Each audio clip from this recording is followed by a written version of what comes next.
इस वीडियो को देखने के बाद अगर आप रात को चैन से सो नहीं पाओगे तो मैं आपको अभी से वार्निंग दे देता हूँ कि ये वीडियो आप अपने रिस्क पे ही देखना। आज की कहानी एक ऐसे मर्डर की है जो कि जर्मनी की हिस्ट्री की बहुत बड़ी मिस्ट्री बनी हुई है और जिसकी मिस्ट्री आज भी अनसुलझी है। ये एक ऐसे मर्डर की कहानी है कि आप इसके अंदर जितना घुसोगे आप उतना ही उलझते चले जाओगे। लेकिन इस केस की स्पेशल बात ये नहीं है कि ये एक अनसुलझा है। इस केस के अंदर जितनी भी चीजें हुई है वो बहुत ही ज्यादा अजीब, खौफनाक और डरा देने वाली है। तो चलिए शुरू करते हैं एक दिल दहला देने वाली कहानी जो इस वीडियो के अंत तक आपके दिमाग को बिल्कुल सुखा देगी। जर्मनी में एक बहुत ही मशहूर शहर है म्यूनिच, जो कि जर्मनी के राज्य बवेरिया की राजधानी भी है। इसी बवेरिया राज्य में म्यूनिच से तकरीबन 70 किलोमीटर दूर ग्रोबर्न नाम का एक छोटा सा गांव पड़ता है। ये बात है साल 1921 की। साल 1921 में इस गांव से थोड़ा सा हटकर बाहर की तरफ तकरीबन 500 मीटर की दूरी पर एक फार्म हाउस हुआ करता था जिसका नाम था हिंटरकाइफेक।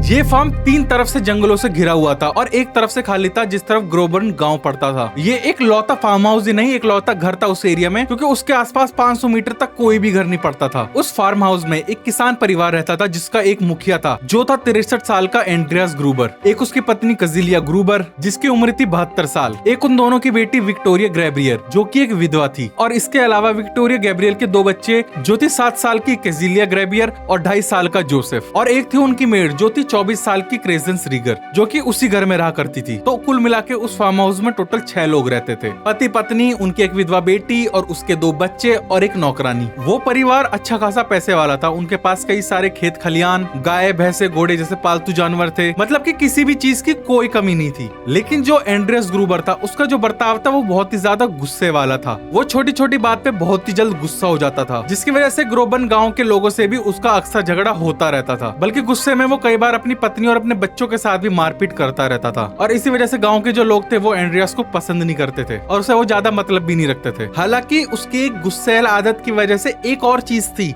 जिसकी वजह से गांव वाले उसको पसंद नहीं करते थे, वो मैं आपको आगे वीडियो में बताऊंगा। खैर एंड्रियास को भी इस चीज से कोई मतलब नहीं था कि गांव वाले उससे मतलब रखते हैं कि नहीं, इसलिए वो भी गांव वालों से उतना ही मतलब रखता जितनी उसको जरूरत होती, और वो बस अपने काम से काम रखता। तो अब तक तो इस परिवार में सब कुछ ठीक चल रहा था, लेकिन अब आती है वो खौफनाक रात जिससे इस परिवार की चीजें बदलना चालू होती हैं। एक रात जब पूरी फैमिली सो रही थी तब जो उस घर की मेड थी क्रेसेंस रीगर, उसको अचानक से फील होता है कि घर की अटारी यानी एटिक में कोई है, क्योंकि उसको किसी के चलने की आवाज सुनाई दे रही थी। अटारी जो है उस घर का ऊपरी हिस्सा होता है, क्योंकि उन दिनों सबके घर झोपड़ी जैसे होते थे, तो हर घर में ये अटारी अक्सर होती थी, और आज भी अगर तुम इंडिया से बाहर जाओगे तो बहुत सारे घरों में ये चीज आपको मिल जाएगी। और लोग अक्सर इस अटारी में अपने घर का पुराना सामान या फिर जो चीजें कम यूज होती थी उनको रखते हैं। तो जब नौकरानी ने पहली बार उस अटारी से किसी के कदमों की आवाज सुनी तो पहली बार तो उसने उसको अनसुना कर दिया, लेकिन थोड़ी देर बाद ही उसको फिर से ऐसा फील होता है कि अटारी के अंदर कोई चल रहा है, और इस बार वो काफी ज्यादा डर गई। तो इस बार वो अपने कमरे में से उठी और एंड्रियास ग्रूबर को जाके अपनी वो सारी बात बताई। अब मेड की बात सुन के एंड्रियास उठता है और उस अटारी के अंदर जाता है, लेकिन उसको उस अटारी के अंदर कोई भी नहीं दिखा। उनकी अटारी में कुछ सामान भी नहीं रखा हुआ था, कुछ इक्का दुक्का सामान ही रखा हुआ था, तो ऐसा भी नहीं है कि कोई किसी सामान के पीछे छुप सकता था। तो पूरी अटारी को चेक करने के बाद एंड्रियास नीचे आता है और अपनी नौकरानी को समझाता है कि ऊपर कोई भी नहीं है, ये तुम्हारा वहम है, इसलिए सो जाओ। एंड्रियास की बात सुनने के बाद वो मेड वापस अपने कमरे में चली जाती है, लेकिन उस रात वो डर की वजह से सो नहीं पाती। खैर इसके कुछ दिनों बाद तक तो कुछ भी नहीं हुआ, लेकिन एक दिन जब एंड्रियास ग्रूबर अपने पूरे परिवार के साथ खेत पर काम करने गया हुआ था और वो नौकरानी घर पर अकेली थी, तब उसे फिर से अटारी के अंदर से किसी के चलने की और कदमों की आवाज सुनाई दी, और थोड़ी देर बाद तो उसको ऐसा लगा कि उस फार्म हाउस के किसी दूसरे कमरे में ही कोई चल रहा हो, जिसकी वजह से वो बहुत ज्यादा डर गई। इसके बाद जब एंड्रियास वापस घर आया तो उसने उसको ये सारी बात बताई। एंड्रियास ने फिर से एक बार उस पूरी अटारी का एक बार अच्छे से उसमें छानबीन करी, लेकिन फिर से उसको कोई भी नहीं मिला। मगर अब ये चीजें धीरे धीरे बढ़ने लगी थी। अक्सर रात के वक्त या फिर जब वो नौकरानी घर पे अकेली होती तो उसको हमेशा ये लगता कि कोई ना कोई उस घर में है, और उसको ऐसा भी फील होता था कि कोई उसको देख रहा है, जिसकी वजह से वो पूरी रात भर सो नहीं पाती। और एंड्रियास का अटारी में बार बार चेक करने पर भी और पूरे फार्म हाउस में चेक करने पर भी कुछ भी नहीं मिला। तो अब उस नौकरानी को ये यकीन होने लगता है कि जरूर उस घर के अंदर कोई ना कोई भूत या कोई एंटिटी जरूर है और इस वजह से उसने वहाँ पे नौकरानी का काम छोड़ने का फैसला कर लिया। और अगस्त 1921 के एंड में कैसन श्रीगर उस फार्म हाउस का काम छोड़ के वहाँ से चली गई। खैर उसके बाद एंड्रेस ग्रूबर दूसरी नौकरानी की तलाश शुरू करने लगा, लेकिन तब तक पूरे गाँव में और आसपास ये बात फैल गई कि हिंटरकैफिक फार्म के अंदर एक किसी भूत प्रेत का साया है। क्योंकि जब आसपास के लोगों ने उनकी नौकरानी कैसन श्रीगर से वहाँ पे काम छोड़ने का रीजन पूछा तो उसको जो समझ में आया उसने वो सब सच बता दिया। अब गाँव में ये सब बातें कितनी तेजी से फैलती है वो तो आप सबको पता ही है। तो अब एंड्रेस ग्रूबर को वहाँ पे दूसरी नौकरानी ढूंढने में काफी ज्यादा दिक्कत हो रही थी, क्योंकि कोई भी उस भूतिया फार्म हाउस में काम नहीं करना चाहता था। खैर इसके बाद कुछ महीने और गुजर जाते, लेकिन एंड्रेस को अपने घर के लिए कोई भी नई काम वाली नहीं मिलती है। लेकिन इसी बीच एक रात ऐसी आती है जब एंड्रेस का पूरा परिवार सो रहा था, तो अचानक से एंड्रेस की आंख खुलती है और उसे भी फार्म हाउस की अटारी में से किसी के चलने की आवाज आती है। और इसके बाद वो अपनी पत्नी कजिलिया ग्रूबर को उठाता है और उसे भी वो आवाज सुनाई देती है। लेकिन जब वो चेक करने के लिए अटारी के अंदर जाता है तो इस बार भी उसको कोई भी नहीं मिलता है। उसे समझ में नहीं आता है कि अभी अगर उसके अटारी में कोई था और वहाँ पे कोई छुपने की जगह भी नहीं है, तो वो जो भी था वो अचानक से ऐसे गायब कैसे हो गया। खैर इसके बाद वो रात बीत जाती है और अगला दिन आता है। लेकिन अब जब जैसे जैसे दिन गुजर रहे थे उस फार्म हाउस में और भी अजीब चीजें होने लगी थी। अब उस घर के जो सामान थे वो भी इधर उधर होने लगे थे। कई बार वो देखता कि कोई सामान वो खेत पे जाने से पहले कहीं पे रखता है, वो वापस आने के टाइम पे किसी और जगह मिलता था, जबकि उस दौरान घर में कोई भी नहीं होता था। बल्कि कई बार जब एंड्रेस और उसका पूरा परिवार खेत से काम करके जब घर पहुंचता तो वो देखता कि उनकी गाय, भैंसे और घोड़े बाहर मैदान में घास चर रहे हैं, बल्कि वो अपने सारे पालतू जानवर को अंदर बाड़े में छोड़ के गया था। ये सब देखकर उसको बड़ी हैरानी होती और उसको समझ में नहीं आता कि जब उसका पूरा परिवार खेत में था तो आखिर इन जानवरों को किसने खोला। अब ऐसे ही दिन बीतते हैं और मार्च का महीना आ जाता है, मार्च 1922।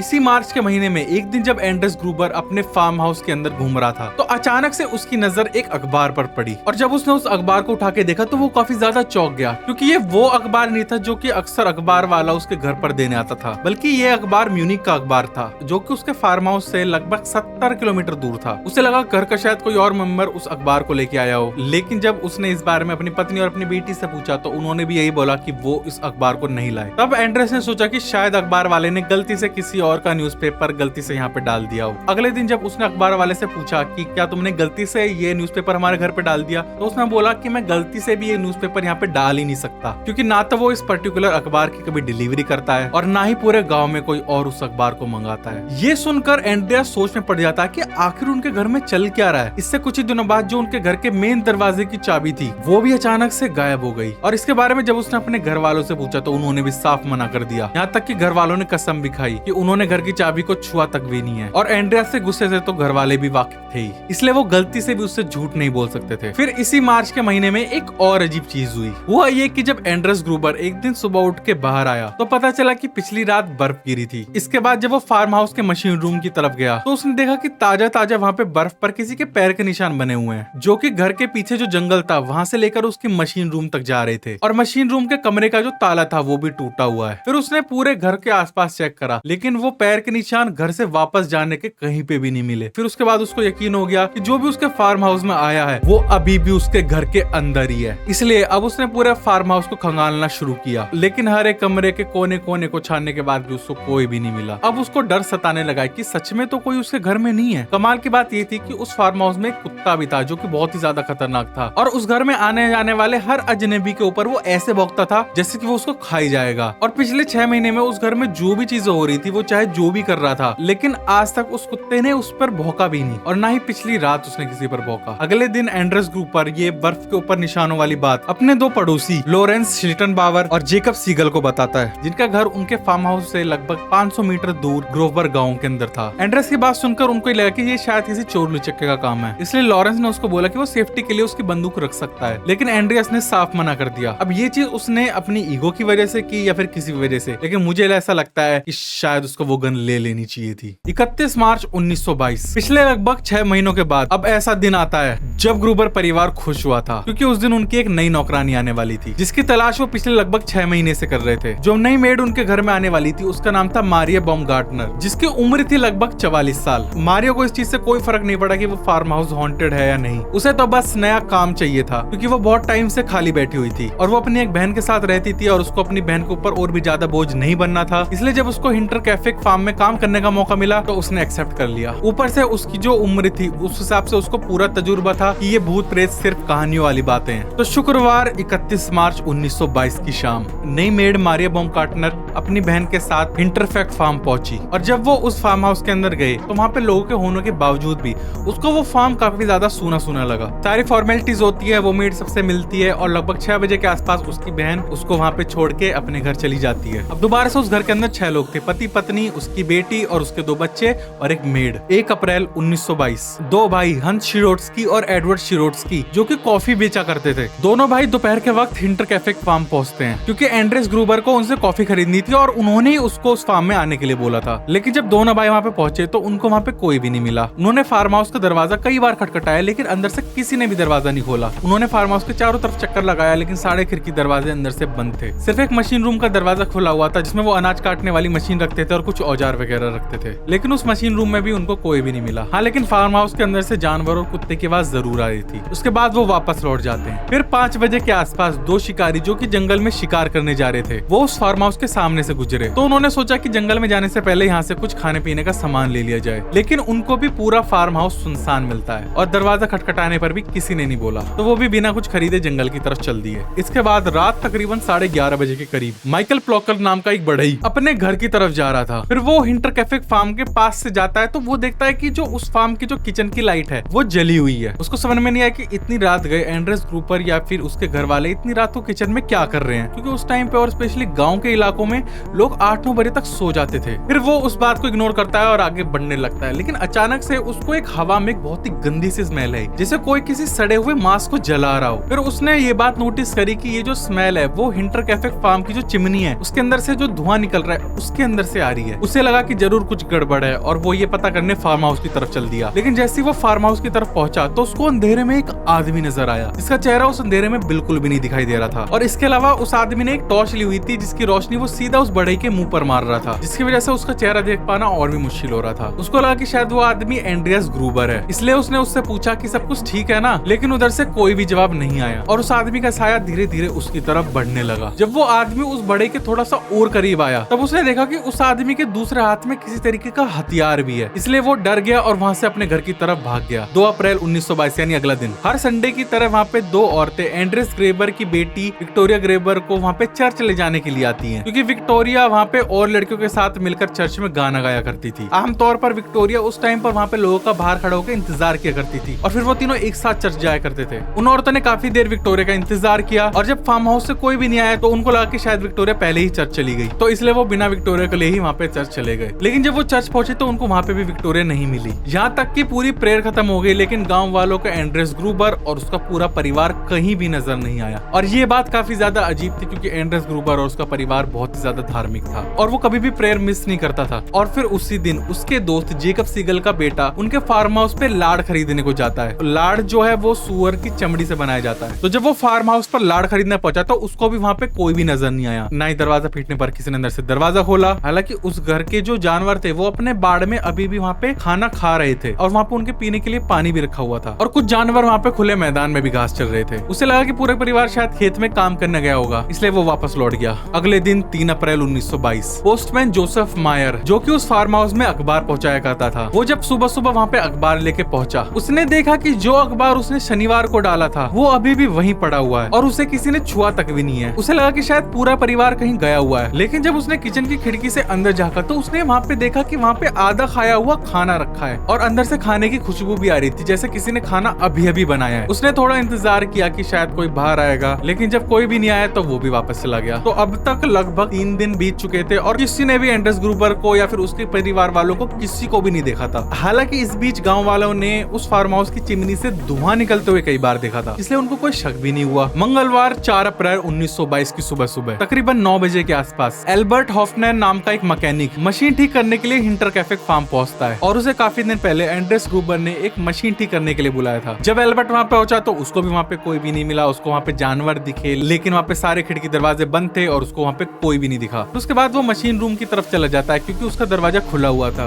और वो मशीन भी उसी कमरे में है जिसको उसको ठीक करने के लिए एंड्रेस ने बुलाया था, इसलिए फिर वो मशीन ठीक करने में लग गया। वो लगभग वहाँ पे 4 घंटे तक मशीन ठीक करने का काम करता रहा और इस वजह से उसने कई बार मशीन को चलाकर भी देखा जिस वजह से काफी ज्यादा शोर भी हो रहा था, मगर बावजूद इसके इन 4.5 घंटों में उसके पास वहाँ पे कोई भी नहीं आया। फिर उसके बाद जब वो काम करके उस रूम से बाहर निकलता है तो वो एक बहुत अजीब अजीब चीज नोटिस करता है कि उस फार्म हाउस का जो कुत्ता जब वो उसके आने से पहले जो कि बाड़े में था, वो वहाँ पे बाहर अब गेट के पास बंधा हुआ है। कुत्ते को बाहर बंधा देख वहाँ पे उसको लगा कि शायद फार्म हाउस के लोग वापस आ गए, क्योंकि ऐसा तो पॉसिबल नहीं है कि कुत्ता खुद ही वहाँ बाहर आके बंध जाए। लेकिन जो घर का मेन दरवाजा था वो अभी भी बंद था, इसलिए वो फार्म हाउस के पीछे की तरफ गया। फिर उसने देखा कि जो बाड़े का दरवाजा है वो भी खुला हुआ है, जो कि पहले बंद था। फिर उसके बाद उसने एंड्रेस ग्रूबर को आवाज लगाई, बल्कि वहाँ का दरवाजा भी पीटा, लेकिन ना किसी ने जवाब दिया, ना किसी ने गेट खोला। फिर वो वापस लौट गया क्योंकि उसको कहीं और भी जाना था और वो लेट हो रहा था। लेकिन वापस जाते टाइम उसने वहाँ पे हिंटर कैफे फार्म में जो कुछ भी देखा, जो कुछ भी महसूस किया, अजीब चीजें, वो सारे उसने वहाँ पे ग्रोबर गांव वालों को बताई। और उसने ये बताया कि वहाँ पे कई घंटे रुकने के बावजूद भी वहाँ पे उसने कोई इंसान नहीं देखा। उसी गाँव वालों में से एक एंड्रेस का दोस्त लॉरेंस भी था। अब लॉरेंस ने ये बात अपने पड़ोसी जैकब सीगल को बताई। तो सारी सिचुएशन देखने के बाद अब उन सबको यकीन हो गया कि जरूर वहाँ पे कुछ न कुछ गड़बड़ है, इसलिए ये तय हुआ कि वो खुद ही वहाँ पे जाके देखेंगे कि माजरा क्या है। फिर उसके बाद शाम करीब 5 बजे लॉरेंस रिटन बावर और जेकब सीगल अपने एक और पड़ोसी माइकल पॉल के साथ हिंटर कैफे फार्म पहुंचते हैं। तो अब कुर्सी की पेटी अपनी बांध लो और आराम से बैठ के ध्यान से सुनो। वो वहाँ पहुंचते हैं तीनों और उनको भी वहाँ पे कोई भी नहीं मिलता है। वहाँ पे वो न्यूज़पेपर्स को देखते हैं तो वो देखते हैं कि 3-4 दिन का न्यूज़पेपर्स ऐसे ही अभी भी वहाँ पे पड़ा है। इसके बाद वो तीनों फार्म हाउस के पीछे जो बाड़ा था उस तरफ पहुंचते हैं तो वो देखते हैं कि बाड़े का दरवाजा खुला हुआ है। जब वो बाड़े के अंदर पहुंचते हैं तो वो देखता है कि अंदर बिल्कुल भी रोशनी नहीं थी, क्योंकि उस टाइम अंधेरा होने लगा था। उस बाड़े का जो पहला कमरा था उसमें देखते हैं वो जानवरों का वहाँ पे घास फूस का सामान रखा हुआ था और उसी के आगे वाले कमरे में सारे जानवर बंधे थे। तो वो जैसे ही पहले कमरे के अंदर घुसे तो वहाँ पे लॉरेंस का पैर किसी चीज से टकराया और उसने उस पर ज्यादा ध्यान नहीं दिया। तो फिर वो वहाँ से ऊपर से होते हुए वहाँ पे वो जानवर के बाड़े में चला गया। फिर उसके बाद वो सेम चीज माइकल पॉल के साथ भी हुई और वो भी अंधेरे में गिरते गिरते बचा। फिर उसने वहाँ पे ध्यान से देखा कि वो आखिर किससे टकराया है। फिर उसे वहाँ पे जमीन पे निकली हुई घास के अंदर से वहाँ पे बाहर निकलता हुआ एक इंसानी पैर नजर आया, जिसे देखते ही उसकी हवा खराब हो गई। फिर उसके बाद उसने अपने बाकी दोनों पड़ोसियों को बुलाया। फिर वहाँ पे जब उन्होंने घास को हटाया तो वहाँ पे उनको एंड्रेस ग्रूबर की लाश मिली। फिर उसके बाद जब उन्होंने थोड़ी सी और घास हटाई तो उसको एंड्रेस ग्रूबर की पत्नी कजिलिया ग्रूबर, उसकी बेटी विक्टोरिया गैब्रियल और विक्टोरिया की बेटी कजिलिया गैब्रियल की लाश मिली। सभी 4 लाशें एक दूसरे के ऊपर पड़ी हुई थी और चारों लाशों का जो सर है वो बुरी तरह फटा हुआ था और वहाँ पे फर्श पर खून ही खून बिखरा हुआ था। उसके बाद फिर लॉरेंस ने सभी लाशों को उलट पुलट कर देखा कि शायद किसी के अंदर जान बची हुई हो, लेकिन अफसोस कि सब मर चुके थे। फिर लॉरेंस के कहने पर जेकब सीगल और माइकल पॉल उस फार्म हाउस के दरवाजे पर पहुंचे और फिर लॉरेंस बाड़े के अंदर से होते हुए वहाँ पे फार्म हाउस के मेन एरिया में पहुंचा जहाँ पे सबके बेडरूम थे और फिर अंदर से फार्म हाउस का मेन दरवाजा भी खोल दिया। फिर वो सारे फार्म हाउस के अंदर घुस जाते हैं। अंदर जब वो विक्टोरिया गैब्रियल के कमरे में पहुंचे तो वहाँ से फिर उन्हें 5वीं लाश मिली, जो कि विक्टोरिया के 2.5 साल के बेटे जोसेफ की थी और वो अपने पालने में मरा हुआ था और उसका सर भी फटा हुआ था। अब उनको लगा कि इन सब के पीछे जो उनकी नई नौकरानी है